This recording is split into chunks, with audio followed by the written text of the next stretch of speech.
नमस्कार, आप देख रहे हैं जोहार झारखंड। आपके साथ मैं हूं शिप्रा झा। सैलाबी बवंडर शहर शहर समंदर। जी हां, झारखंड में लगातार हो रही बारिश की वजह से हर जगह पानी ही पानी नजर आ रहा है और ऐसे में झारखंड में आज भी बारिश का अलर्ट जारी कर दिया गया है। तो झारखंड वासियों को आज भी सतर्क रहना है। गढ़वा, पलामू, चतरा में भारी बारिश का अलर्ट जारी किया गया। कई जिलों में ठनका और बारिश की संभावना जताई जा रही है, यानी कि कई जिलों में आज बारिश के साथ साथ ठनका भी गिर सकता है। तो ऐसे में लोगों को सावधान रहने की अपील लोगों से की जा रही है।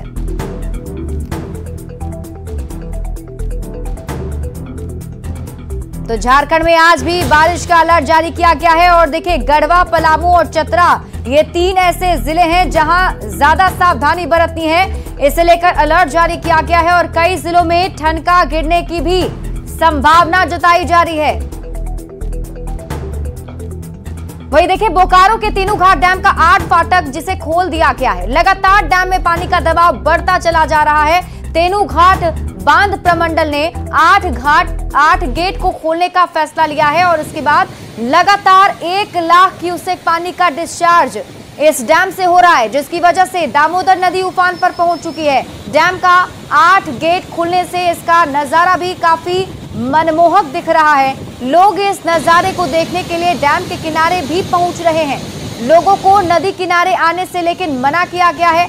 नदी के निचले किनारे में पानी का करंट काफी तेज दिखाई दे रहा है। जो तस्वीरें हम आपके टीवी स्क्रीन पर आपको दिखा रहे हैं, देखिए तस्वीर खूबसूरत तो दिख रही है। लोग इसे देखने के लिए मौके पर पहुंच भी रहे हैं, लेकिन लोगों से अपील की जा रही है कि वो नदी के आसपास भी ना जाएं, क्योंकि यहाँ पर सावधानी थोड़ी सी भी अगर हटती है तो कोई बड़ी दुर्घटना घट सकती है।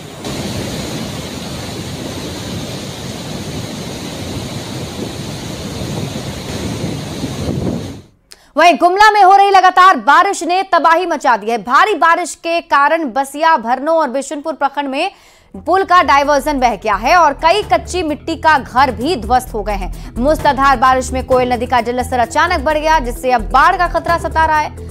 मौके से और अधिक जानकारी दे रहे हैं न्यूज 18 संवाददाता रुपेश भगत। गुमला जिला में लगातार 2 दिनों से भारी बारिश हो रही है। आपको बता दें, मौसम विभाग के द्वारा भी आज भारी बारिश की आशंका जाहिर की गई है। इसको लेकर के पूरे राज्य में, जिले के सहित पूरे राज्य में अलर्ट घोषित किया गया है। और जिले की आपको बता दें, जो शंख नदी है व नागफेनी नदी है, उसका जलस्तर काफ़ी बढ़ गया है। जो नदियां हैं वो उफान पर है और आपको बता दें, जो नदी का पानी है वो पूरा पुल तक आ गया है।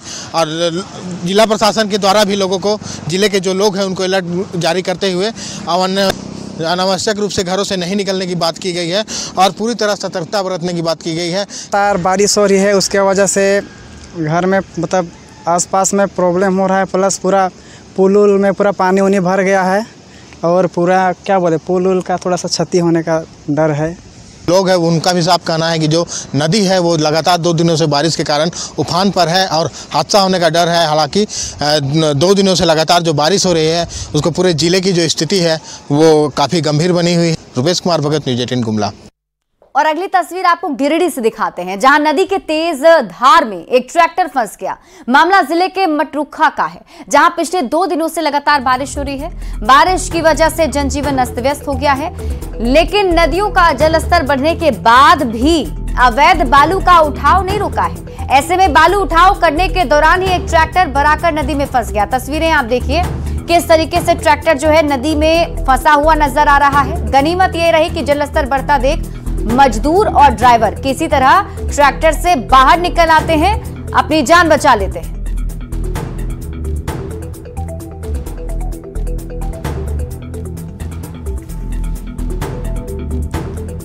और अब आपको जमशेदपुर लिए चलते हैं, जहां स्वर्ण रेखा और खरकाई नदी दोनों का जल स्तर लगातार बढ़ रहा है और इस बीच ओडिशा और चांडिल डैम का भी फाटक खोला गया है। अब इसको लेकर जमशेदपुर जिला प्रशासन अलर्ट मोड पर है। इधर नदी का जलस्तर बढ़ता देख जमशेदपुर नोटिफाइड एरिया कमेटी की ओर से नदी के तटीय इलाकों में माइकिंग के जरिए लोगों को सुरक्षित स्थान में जाने की अपील की जा रही है। वहीं जमशेदपुर जिला प्रशासन की ओर से शेल्टर होम और सामुदायिक भवन में लोगों के रहने की व्यवस्था की गई है। नदियों के निचले इलाकों में रहने वालों को सुरक्षित जगह पर भेजने का काम भी किया जा रहा है। न्यूज 18 संवाददाता आशीष तिवारी की ये रिपोर्ट देखिए।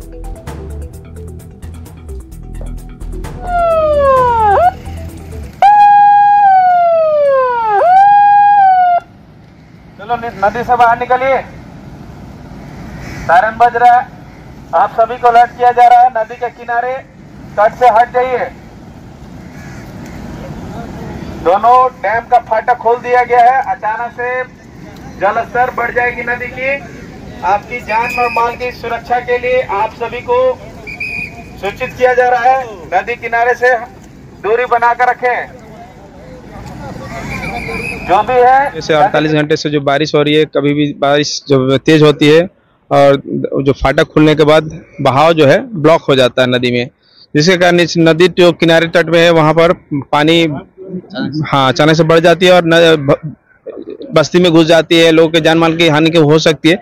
सुरक्षा दृष्टिकोण से हम लोग 10 घंटा पहले 12 घंटा पहले से अनाउंसमेंट कर रहे हैं। इस पर पूरा हमारी टीम लगी हुई है। ऐसा अलर्ट मोड पर है और देख सकते हैं कि दोनों नदियां जो है वो पूरी तरह से उफान पर है। हालांकि उड़ीसा का भी डैम खोल दिया गया है, तो 7 से 8 घंटे में ही वो पानी जो है उड़ीसा का डैम का पानी ये दोनों स्वर्णरेखा और ककाई नदी में पहुंचेगा। हालांकि बाढ़ को देखते हुए जिला के उपायुक्त तक लगातार जो है वो निर्देश जारी कर रहे हैं और नगर निगम के जितने भी अधिकारी हैं उनको कई दिशा निर्देश भी दिया गया है। जो निचले इलाके है, नदी से सटे जो निचले एरिया है उनको खाली करने का निर्देश दे दिया गया है। और देख सकते हैं कि बाढ़ का खतरा जमशेदपुर शहर के विभिन्न क्षेत्रों में अब मंडराने लगा है और बारिश जो है वो लगातार हो रही है, जो एक बाढ़ का खतरा लगातार इससे भी बन सकता है। हालांकि जिला प्रशासन द्वारा लगातार नदी किनारे जो बस्ती एरिया है उनको खाली करा दिया गया है और जैसे ही पानी बढ़ेगा उसको लेकर लगातार लोगों को अब ऊंचे एरिया पर पहुंचाया जा रहा है, जिससे लोगों को किसी तरह का नुकसान का सामना ना करना पड़े। न्यूज़ 18 के लिए जमशेदपुर से आशीष कुमार तिवारी। और अब गढ़वा की तस्वीर आपको दिखाते हैं, जहां लगातार बारिश के बाद जिला प्रशासन अलर्ट मोड पर हो चुका है। मूसलाधार बारिश से कई छोटी बड़ी नदियां उफान पर आ गई हैं। जिले के मझियाओं और कांडी प्रखंड से गुजरी कोयल नदी और सोन नदी भी उफान पर है, जिससे जनजीवन अस्त व्यस्त हो गया। और इस बीच अधिकारियों ने कोयल नदी के पुल का भी निरीक्षण किया, जहां नदी के बाढ़ के दबाव की वजह से पुल में कंपन महसूस की जा रही है। इसके बाद सावधानी के तौर पर तुरंत पुल ट्रैक्टर पर खड़ा कर दिया गया है, जिससे कि आवाजाही रोक दी गई है। बता दें कि कोयल नदी गढ़वा और पलामू जिले को जोड़ने वाला पुल है, जहां से हर दिन हजारों लोग गुजरते हैं। कांडी प्रखंड के सतबहिनी गांव में गुजरी नदी भी उफान पर आ चुकी है। बारिश के बाद जलस्तर बढ़ने से झरना का नजारा बेहद आकर्षक हो गया है।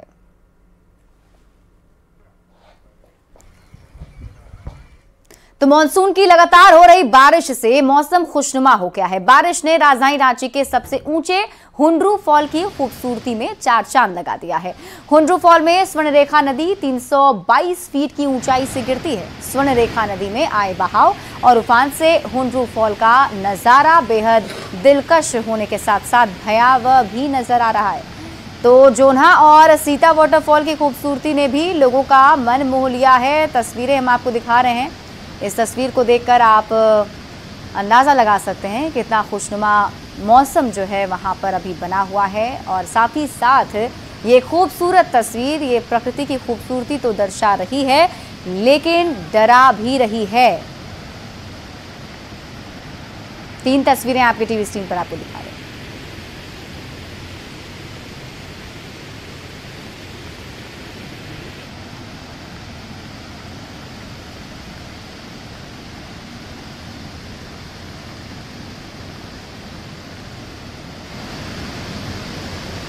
तो मन मोह लेने वाली ये तस्वीर हुंड्रू वाटरफॉल की 322 फीट ऊपर से स्वर्णरेखा नदी गिरती है। और देखिए ये जो झरना का जो यहाँ पर नज़ारा वाटरफॉल का देखने को मिल रहा है, वो सुकून देने वाला, प्रकृति की खूबसूरती को दर्शाने वाला तो है ही, और इसीलिए लोग इसे देखने के लिए वहाँ पहुँच भी रहे हैं। ये हुंड्रू वाटरफॉल की तस्वीर हम आपको दिखा रहे हैं और ये सीता वाटरफॉल की तस्वीर आप देखिए किस तरीके से जो पानी की कलकल धारा है वो ऊपर से बहती हुई नीचे आ रही है। और पहाड़ से जब इस तरीके से पानी नीचे गिर रहा होता है, जो खूबसूरत नज़ारा है उसे देखने के लिए, महसूस करने के लिए लोग मौके पर पहुंचते हैं। और अगर हम झारखंड की बात करें तो झारखंड जो है वो प्राकृतिक सुंदरता से भरा पड़ा है। और ऐसे में ये जोन्हो वाटरफॉल की तस्वीर आपको हम दिखा रहे हैं आपके टीवी स्क्रीन पर। देखिए कितना खूबसूरत ये नज़ारा वहाँ पर देखने को मिल रहा है, लेकिन ये तस्वीरें डराने वाली भी। गिरिडीह के सरिया थाना क्षेत्र में मिट्टी की दीवार गिरने से एक महिला की दबने से मौत हो गई है। सूचना मिलते ही मौके पर पहुंची पुलिस ने शव को कब्जे में लेकर पोस्टमार्टम के लिए भेज दिया है। स्थानीय जनप्रतिनिधि ने बताया है कि महिला अकेले घर में रहती थी। इनका पति कई साल से बाहर रहता था। महिला रात में खाना बनाकर बाहर निकली थी और तभी घर का मिट्टी का दीवार गिर गया, जिसके नीचे दबने से उसकी मौत हो गई। तो बारिश हुई, बारिश के कारण मिट्टी के मकान धंस जाने के कारण दब के मौत हो गई। घटना दुखद है और साथ ही साथ राज्य सरकार और केंद्र सरकार की एक महत्वाकांक्षी योजना चल रही है, अभुआ आवास, प्रधानमंत्री आवास। इसमें देखा जाता है कि प्रशासनिक महकमा के जो पदाधिकारी जांच स्तर जांच के लिए आते हैं, योग्य लाभुकों की सूची नाम से हटा दी जाती है और ये अभुआ आवास को बबुआ आवास बना करके रख दिया गया है। और रांची से आपको बड़ी खबर बता दें, रांची के अनगढ़ा थाना इलाके में पुलिस और अपराधियों के बीच में मुठभेड़ हो गई और इस दौरान पुलिस ने एक आरोपी को गिरफ्तार भी कर लिया है। दरअसल पुलिस रांची के सिविल कोर्ट के अधिवक्ता की हत्या में शामिल आरोपियों को गिरफ्तार करने पहुंची थी और इसी बीच पुलिस को देखते ही आरोपियों ने फायरिंग शुरू कर दी। पुलिस ने भी जवाबी कार्रवाई की, जिसके बाद एक आरोपी रोशन के पैर में गोली लग गई। हालांकि दूसरा आरोपी मौके से फरार होने में कामयाब हो गया, लेकिन घायल आरोपी को पुलिस ने गिरफ्तार कर लिया है। अब इससे पूछताछ की जाएगी। तो पुलिस और अपराधियों के बीच मुठभेड़ की खबर है। पुलिस और अपराधियों में मुठभेड़ हुई, जिसमें बताया जा रहा है कि सबसे पहले अपराधियों ने फायरिंग की थी, जिसके बाद जवाबी कार्रवाई पुलिस की तरफ से की गई। न्यूज़ 18 संवाददाता ओम प्रकाश अधिक जानकारी के साथ जुड़ रहे हैं। ओम प्रकाश, क्या है ये पूरा मामला और पुलिस की जांच में अब तक क्या कुछ सामने आ पाया? जी, बता दें कि अधिवक्ता के साथ मामूली सा विवाद हुआ था और उसके बाद उनकी बेरहमी से चाकू गोदकर हत्या कर दी थी। उस मामले को लेकर न सिर्फ कहा जाए तो जो इलाके के लोग थे वो सख्ते में थे, बल्कि जो वकील हैं, जो बार काउंसिल है, उसके द्वारा भी इस पूरी घटना की निंदा की गई थी और 72 घंटों का अल्टीमेटम जो है वो पुलिस प्रशासन को दिया गया था कि अपराधी को जल्द गिरफ्तार करें। जिसके बाद मामले की तफ्तीश को लेकर पुलिस को ये जानकारी मिली कि मामले में जो आरोपी है उसका नाम रोशन है और उसके द्वारा ही चाकू से हमला जो है वो वकील पे किया गया था, जिसकी जानकारी जुटाने के बाद पुलिस उसे गिरफ्तार करने के लिए अनगढ़ा पहुंचती है, लेकिन वहीं पर अपराधियों के द्वारा पुलिस पर फायरिंग कर दी जाती है। बता दें कि एक दिन पहले ही एक दारोगा पर भी अपराधी की हत्या जो है वो गोली मारकर की गई थी। इससे कहा जा सकता है कि अपराधियों का मनोबल बढ़ा हुआ और उसकी ही पराकाष्ठा कल फिर देखी जब पुलिस टीम वहां पर पहुंचती है तो पुलिस टीम पर अपराधी के द्वारा फायरिंग कर दी जाती है, जिसके बाद जवाबी कार्रवाई में अपराधी घायल हो जाता है और उसे फिलहाल गिरफ्तार किया गया। हालांकि उसका गोली लगने से वो घायल हुआ, जिस कारण उसका इलाज जो है अस्पताल में चल रहा है। मामले में फिलहाल उसकी स्थिति स्थिर होने के बाद पूछताछ की जाएगी। वहीं दूसरे आरोपी की तलाश, जो कि मौके पर मौजूद था, वहां से फरार होने में कामयाब रहा, उसकी गिरफ्तारी के लिए पुलिस की टीम जो है वो लगातार छापेमारी कर भी दूसरे आरोपी की गिरफ्तारी की भी बात जो है वो पुलिस प्रशासन के द्वारा कही जा रही है। ठीक है ओम प्रकाश, शुक्रिया इस अपडेट के लिए। बढ़ते हैं आगे और अब बात करेंगे मैया सम्मान योजना की। मैया सम्मान योजना के शुरू होते ही पोर्टल पर पहले ही दिन 15 लाख लोगों ने इस योजना की जानकारी ली है, जिसमें 2582 आवेदन प्राप्त किए गए हैं। बता दें कि हेमंत सरकार की घोषणा के बाद 50 लाख महिलाओं को इस योजना का लाभ मिलेगा। जिनकी उम्र 21 से 50 साल के बीच होगी, उनके बैंक खाते में पैसे जाएंगे।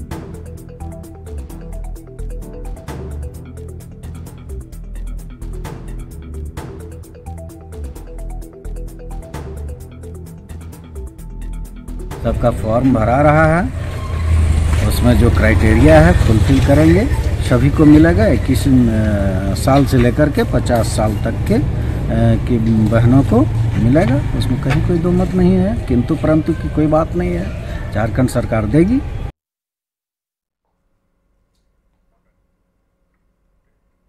तो मुख्यमंत्री मैया सम्मान योजना पर बीजेपी ने हेमंत सरकार को घेरा है। तो बीजेपी को जेएमएम ने जवाब देते हुए कहा है कि हम जो कहते हैं वो करते हैं और इससे पहले भी कई पेंशन योजना शुरू किया गया था जो अभी भी जारी है।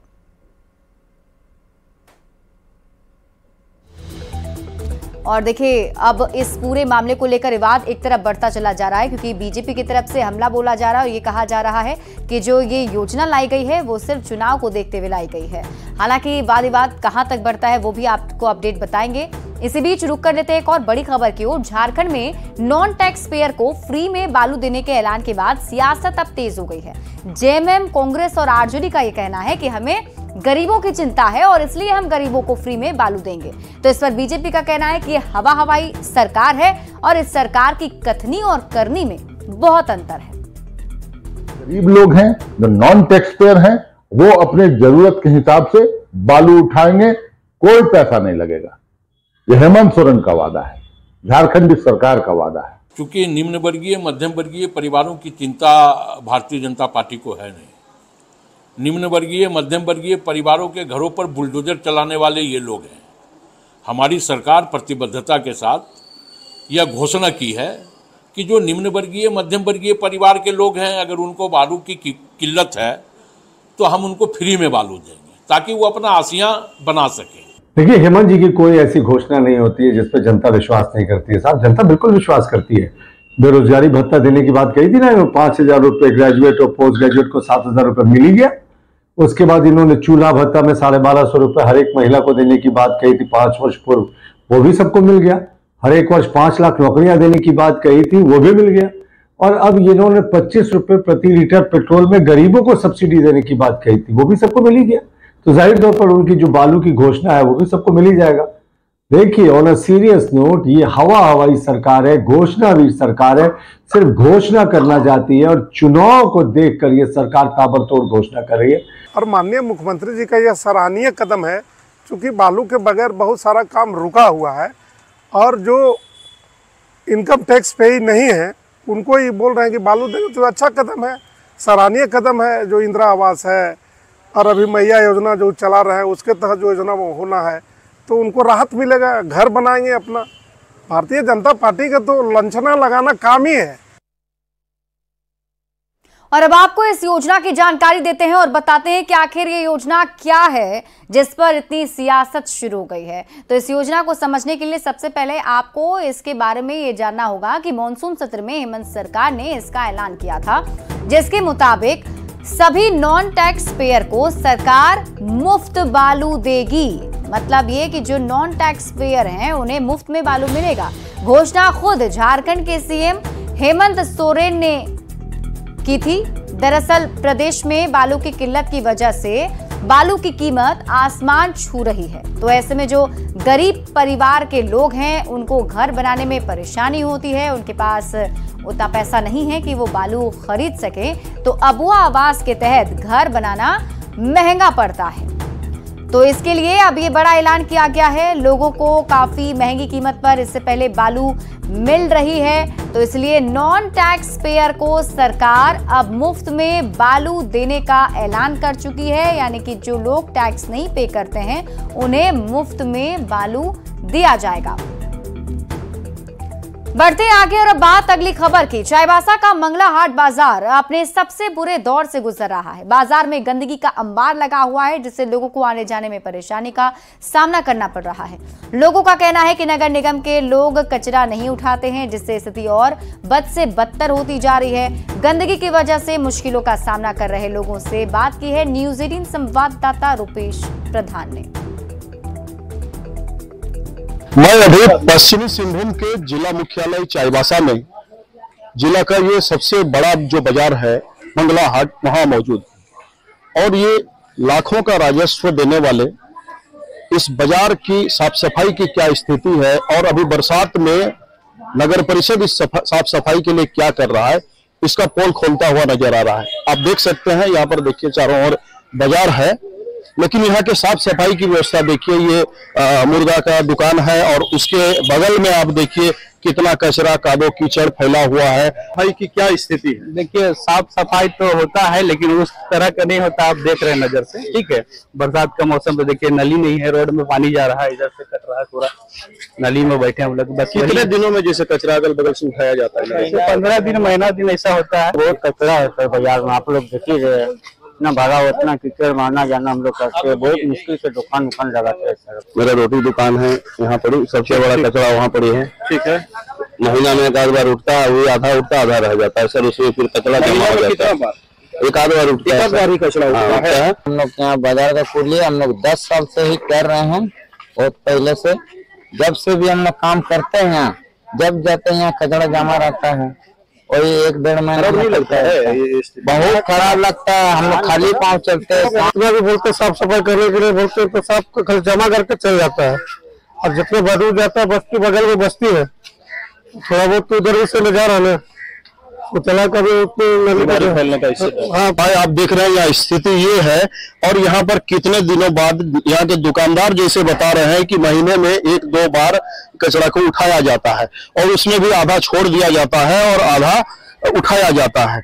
और बगल के जो बस्ती वाले हैं उनका कहना है कि इस कचरा का जो दुर्गंध उनके बस्तियों तक पहुंचता है तो उन्हें भी काफी समस्या होती है।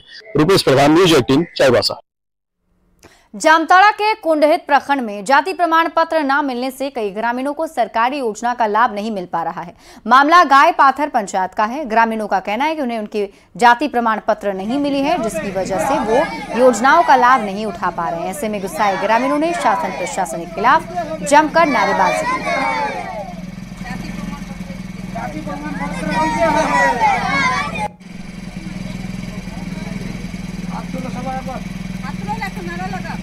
जाति की वजह से कुछ नहीं मिलता है। अच्छा, आप कौन सी क्लास में पढ़ती हैं? 9 क्लास में पढ़ती है। क्या आपको साइकिल का योजना का लाभ मिला है? नहीं, जाति की वजह से नहीं मिल रहा है। अच्छा, सरकार से क्या मांग करेंगे आप? जाति मांग। हम लोग जाति मांगते हैं। हाँ, बोलो। हम लोग जाति मांगते हैं। देखिए, जाति प्रमाण पत्र का तो बहुत जरूरी है, क्योंकि ये लोग का मौलिक टाइटल दिया हुआ है और माल ये लोग जाति में आता है। पर्चा में ये लोग को माल का जाति दिया जा रहा था, लेकिन बगल वाला जो है देवघर जिला में जब जाति प्रमाण पत्र मिल रहा है, पूरा झारखंड राज्य में माल लोग को जाति प्रमाण पत्र दिया जा रहा है, तो ये जामताड़ा जिला में सौतेला व्यवहार क्यों? बढ़ते आगे, रामगढ़ का रजरप्पा मंदिर सिद्धपीठ के रूप में काफी प्रसिद्ध है और यहाँ पर साल भर श्रद्धालु आते हैं। बता दें कि मां छिन्नमस्तिके मंदिर के ठीक सामने 18 फीट का शिवलिंग भी है, जो झारखंड में सबसे ऊंचा शिवलिंग माना जाता है। ऐसी मान्यताएं हैं कि यहाँ पर जलार्पण और पूजा अर्चना करने के बाद सारी मन्नतें पूरी हो जाती हैं। और ये तस्वीर हम आपको दिखा रहे हैं, सबसे ऊंचा शिवलिंग झारखंड का ये बताया जाता है, जहां पूजा अर्चना करने के लिए सभी श्रद्धालु पहुंचते हैं।